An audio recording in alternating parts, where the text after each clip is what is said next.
Bismillahirrahmanirrahim. Güzel insanlar, əziz Allah'ın xeyri, bərəkəti, salamı, afiyeti sizin üzerinize olsun. Əziz Allah sizə və ailənizə xeyir qapılar açsın. Ben bugün size ümid anlayışını izah etmeye çalışacağım.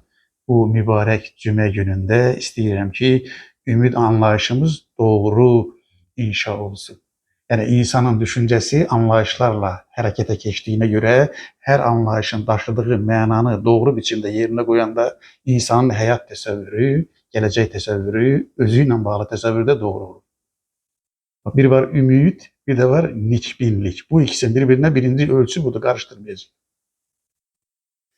Niçbinlik sözü farsça bir sözdür. Niç farsça yaxşı deməkdir. Bin de görmek fiilinin köküdür. Niçbin yani her şeyi müsbət görmek.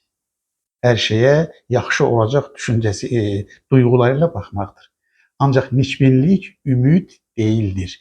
Niçbinlik bir duyğunun adıdır. Ümidin niçbinlikten en önemli fərqi budur ki, ümid bir düşünce biçimidir. Bakın bir duyğunun adı değildir, bir düşünce biçimidir.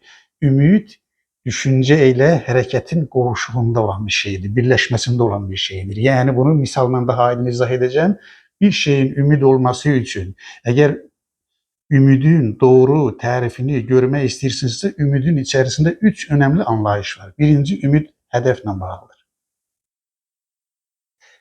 Bir insan var, geleceğe ümid eləyir, istəyir ki, geleceğe yaxşı olsun. O zaman ümid olur ki, niçbinlik seviyesinden çıxıb o zaman ümidə çevrilir ki, o bir hədəflə bağlı olsun. Hədəfiniz varsa, hədəfiniz de imkanınıza bağlı olmalıdır. Gerçəkləşdirəbiləcəyiniz, sizə uyğun olan, gücünüz çatan bir hədəfiniz olması lazım. Yani hedef olmasa ümid olmaz. 2. Bir şeyin ümid olması için niçbinlik seviyesinden ümid seviyesine yükselmesi için ikinci şərtə ihtiyaç var. İkinci şərt de budur ki, güzel insanlar, bak o hedefinizi gerçekleştirecek yolu, üsulu, metodu bilirsiniz. Gideceğiniz bir menzil var, o geleceğiniz menzile gideceğiniz yolu da bilirsiniz, üsulu da bilirsiniz, gaydası da bilirsiniz. Üsul olmasa, yol olmasa, metod olmasa o hedefe kavuşmak olmaz. Yani ümidin ikinci şartı da budur. Hedef var birinci şart, ikinci şart o hedefe giden yolu bilirik. Öğrenmişik, yolu tanıyırıq. Metodumuz var, üsulumuz var.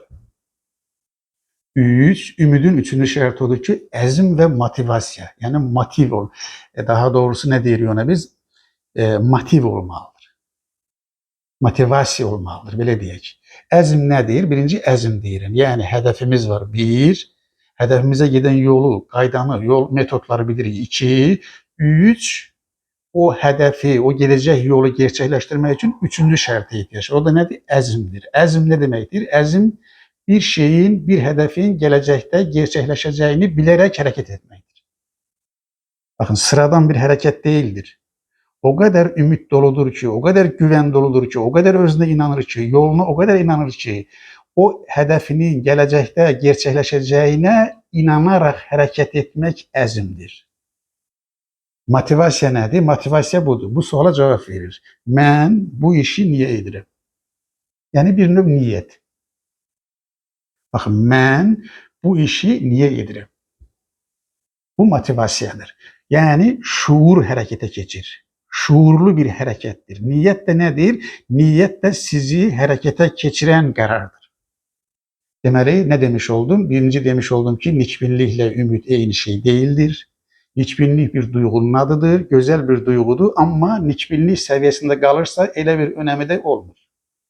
Niçbinlik seviyesinden ümit seviyesine geçmek için 3 addıma ihtiyaç var. Yani bu 3 adım bir yerde olmasa ümit inşa olmaz. Ümit 1.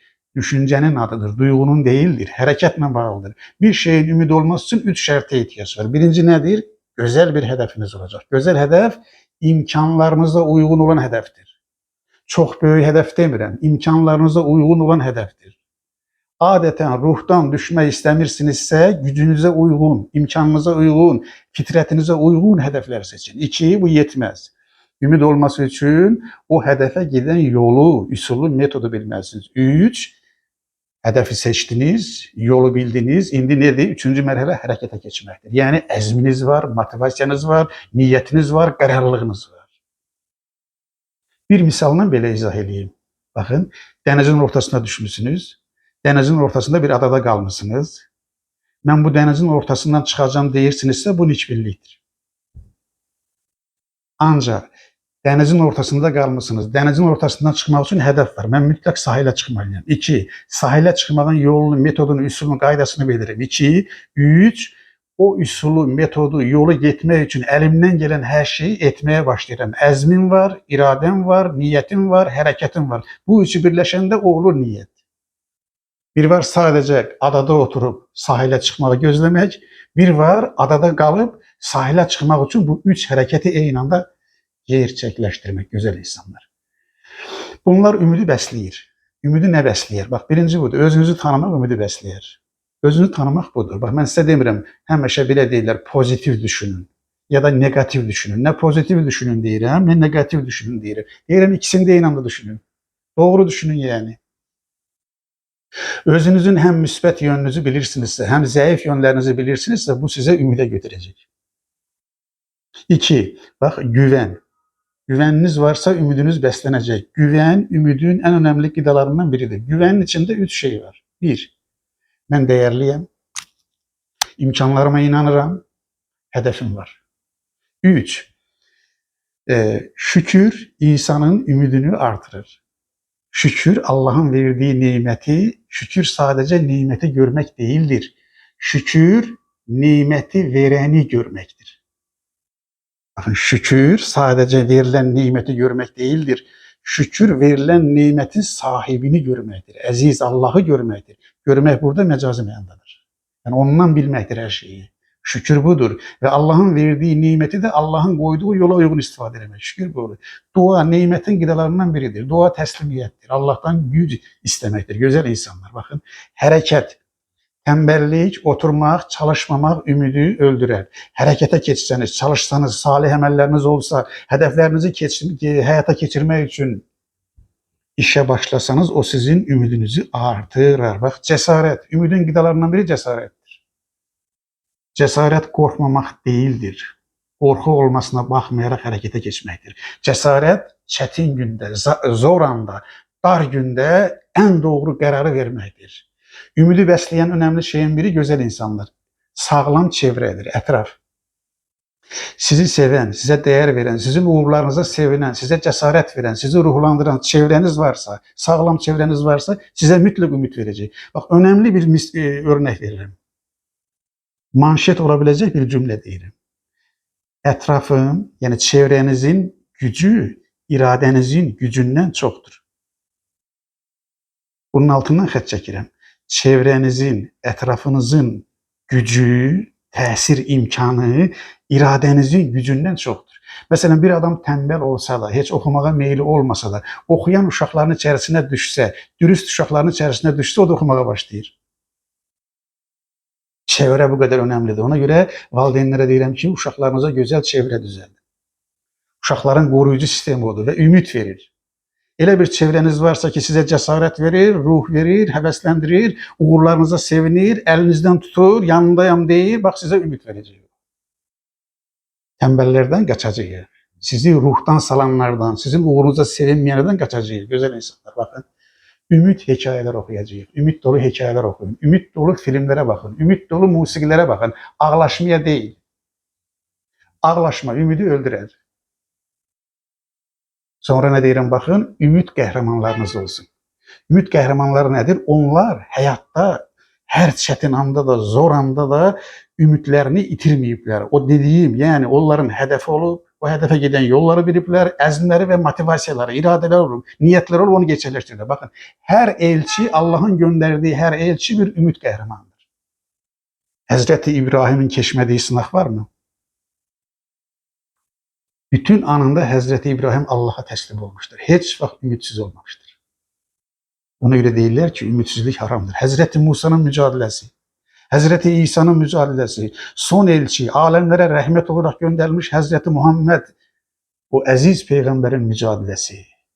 Bakın, geçmediği sınav kaldı mı? Hiç ümitten düştü mü? Her zaman Allah benimle dedi. Bakın, ümit qəhrəmanlarınız olsun. Güzel hayaller kurun. Ama gerçekleştirebilecek imkanlarınıza uygun hayaller kurun. Onlar hamısı ümidi bəsləyir.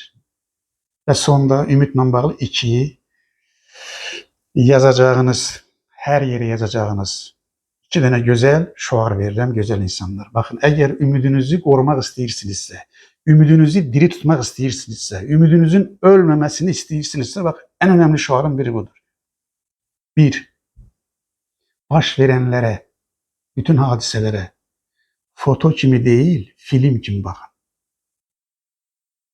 Foto kimi baxmaq nə deməkdir? Hər şey sabitdir, həyatınızda bir çətinlik var. Elə bilirsiniz ki, bu sizin həyatınızın hər anına yayılacaq. Bu foto kimi baxmaqdır. İnsanlar elə bilirlər ki, heç bir şey dəyişməyəcək. Foto kimi baxmaq bu deməkdir. Film kimi baxmaq bu deməkdir. Baxın, Allahın yaratdığı hər şey hər an, hər saniyə dəyişir. Dəyişimə inanmaq, ümidli olmaq deməkdir. Həyata foto kimi baxmayacaq, film kimi baxacaq.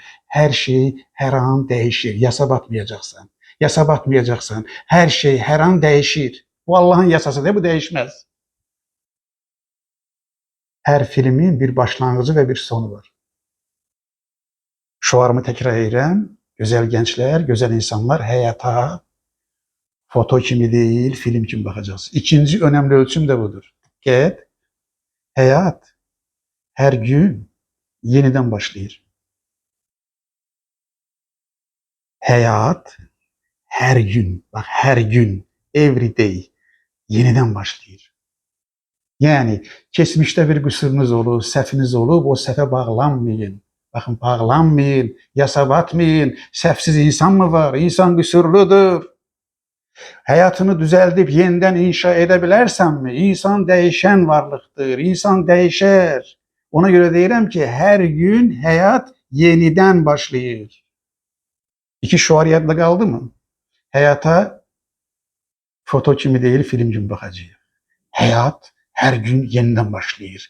O yenidən başlayan həyatın haqqını vermək lazımdır. Gələcəyə qazanmağın da yolu budur. Keçmişə, qüsurlara, yol verdiyimiz xətalara ilişib, bağlanıb qalmayacaq gözəl insanlar. Bu gözəl gündə, bu cümə gündə deyirəm ki, əziz Allah ümidimizi artırsın.